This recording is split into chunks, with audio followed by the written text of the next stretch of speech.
All right, the Russia investigation, which is being overseen by the Deputy Attorney General, Rod Rosenstein, is beyond corrupt, beyond political, and has now turned into an open-ended fishing expedition. And just like Robert Mueller, Rod Rosenstein has glaring, inexcusable conflicts of interest that we can no longer ignore. Yesterday, Rosenstein had this back and forth with our own Chris Wallace on Fox News Sunday. Take a close look at this. The special counsel is subject to the rules and regulations of the Department of Justice, and we don't engage in fishing expeditions. Now, that order that you read, that doesn't detail specifically who may be the subject of the investigation, right, because we don't reveal that publicly. But Bob Mueller understands, and I understand, the specific scope of the investigation, and so, no, it's not a fishing expedition. I understand it's not a fishing expedition, but you say any matters that arose or may arise directly from the investigation. In the course of his investigation of the issues that he is looking at, if he finds evidence of a crime, can he look at that? Well, Chris, if he finds evidence of a crime that's within the scope of what Director Mueller and I have agreed is the appropriate scope of his investigation, then he can.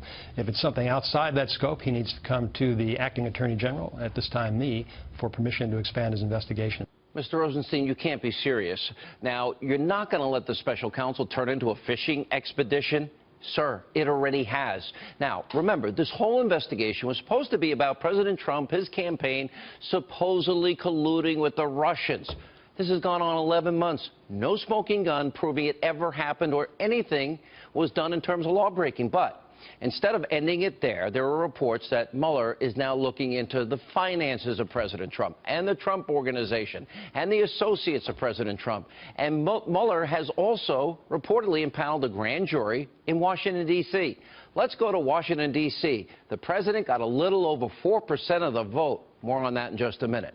So going off of what Rosenstein just said on Fox News Sunday, he's now given Mueller the green light. It appears he can do whatever he wants. Legal scholar Jonathan Turley, a Democrat, is out with a brand new op-ed on thehill.com. He makes several key points about why he rightly believes that Rosenstein, he needs to recuse himself, including this one. Rosenstein is likely going to be a witness in this investigation that he caused, because he took the lead in writing the letter to President Trump on why former FBI Director James Comey should be fired. By the way, they're also looking into that as a possible obstruction. He's a witness. Rosenstein is also the guy who appointed Robert Mueller and apparently either didn't know or didn't care about the fact that the day before naming Mueller as special counsel, Mueller, he had an interview with President Trump. He wanted to be the FBI director. You can't make this up. Now, Rosenstein has also sat by quietly, turned a blind eye to Robert Mueller's massive conflicts of interest, like the fact that Mueller and James Comey, they're close friends.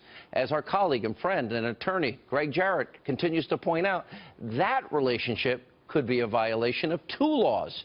Then take a look at this chart. 8 of the 16 members that Mueller has appointed to his team have made political donations, shockingly, all to Democrats. But the other 8, according to public records, have not donated to anybody. Okay, 8 Democrats, 0 Republican donors. How is that okay? And why couldn't he tell Mueller to find nonpartisan investigators to make up his team?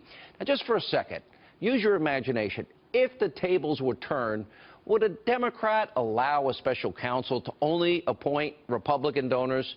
No way. What he is now doing, it's now ridiculous, it's beyond the pale, and Rosenstein should be ashamed of himself for even letting this happen. And as we've said on this program, and we've spoken numerous times about America, we can't have a 2-tiered justice system. It's got to be equal justice under the law. So if we believe in that, if we believe in the Constitution, then it would be time for Rosenstein and the DOJ to restore the rule of law and start looking into the massive Democratic scandals that have incontrovertible evidence that we have been telling you about. For example, on Friday, we were reporting on how the American Center for Law and Justice obtained, through a Freedom of Information Act request, Department of Justice documents related to the former Attorney General, Loretta Lynch. Remember that 40-minute tarmac meeting? They were talking about their grandkids. That took place just days before Comey made his announcement about Hillary Clinton, and he laid out a 13-minute stinging indictment just to finish with, never mind. Now, the revelations are stunning. And according to the ACLJ, well, the FBI lied about the existence, that documents were even there, and telling the legal group they didn't exist. Second, there are several email exchanges between FBI and DOJ officials with the subject, quote, flag, where they discussed how media outlets were starting to report on the tarmac meeting, which obviously is inappropriate. Then they came up with a set of talking points, but in the emails that were released, well, those talking points were redacted. The DOJ and FBI are not supposed to be political organizations. They are to be non-political. And that begs the question, why are the FBI, why is the DOJ coming up with talking points if they're not supposed to be political? And if that's not bad enough, tonight we have another stunning piece of information from those DOJ documents. A Daily Caller reported earlier today. The ACLJ has confirmed that Loretta Lynch used an email alias as Attorney General, going with the name, quote, Elizabeth Carlisle. And according to our friend Greg Jarrett, public officials like Loretta Lynch, you're not supposed to do that. But Lynch's attorney defended her use of the fake name in a statement to the Daily Caller, so apparently that kind of conduct, that's only acceptable in the Obama Department of Justice. Doesn't seem to impact Rosenstein. Now, in addition to finding out that Lynch used the email alias, documents also show that Lynch was aware of these talking points that were created. Wow, the same person that said, oh, it's not an investigation, it's a matter. Let's take a look here. Lynch's reply in an email chain with the subject line, quote, talking points / statement. Lynch wrote, quote, thanks to all who worked on this, and then signed it, AG. So Lynch, who didn't think it was necessary to tell you, the American people, about meeting Bill Clinton on a tarmac, you know, just days before she was going to make a ruling on his wife for 40 minutes, not talking about grandchildren, in my opinion, helped craft talking points about the encounter only after the media picked it up on their own and then they started reporting it, on top of James Comey testifying that Lynch told him to call this investigation a matter. Well, that was a Clinton talking point.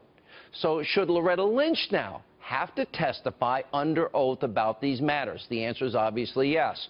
This is the definition of the two-tiered justice system I've been talking about. This has to end. You want another example? Hillary Clinton had secret, top secret, special access program, classified information on an unsecure server in a mom-and-pop shop bathroom closet. She deleted 33,000 subpoenaed emails. And then just to make sure, she acid washed the whole thing with bleach pit. And then she had an aide, according to reports, smashing mobile phones with hammers. And her legal team finally does turn over to the FBI BlackBerries, but they're useless to the FBI. They didn't have their SIM cards. Oh, mere oversight. Then there's Debbie Wasserman Schultz, her IT staffer, arrested for bank fraud. Remember double billing? He's trying to flee the country after sending money to Pakistan. Wasserman Schultz is now defending her decision to keep this guy on the payroll despite the fact that he was under investigation and didn't have access to the House servers. And there's this. Similar to Clinton, the Daily Caller reported the FBI has seized 2 smashed hard drives. What is it with Democrats wanting to smash hard drives, bleach pit hard drives and servers and smash devices? This is like an obsession of theirs. In my world, where I grew up, that's called obstruction of justice. Now, the staffer's lawyer is disputing this, but I'm not buying it. Next is the Obama administration. Okay, what about all the unmasking? Sarah Carter reporting last week, former Obama National Security Advisor Ben Rhodes is now a person of interest in the House Intelligence Committee's investigations into unmasking. That's of your fellow citizens. And a report from the Washington Free Beacon, former Obama UN ambassador Samantha Power unmasked hundreds of people in her final year, an election year, many related to Trump. Why would a UN ambassador need to do that?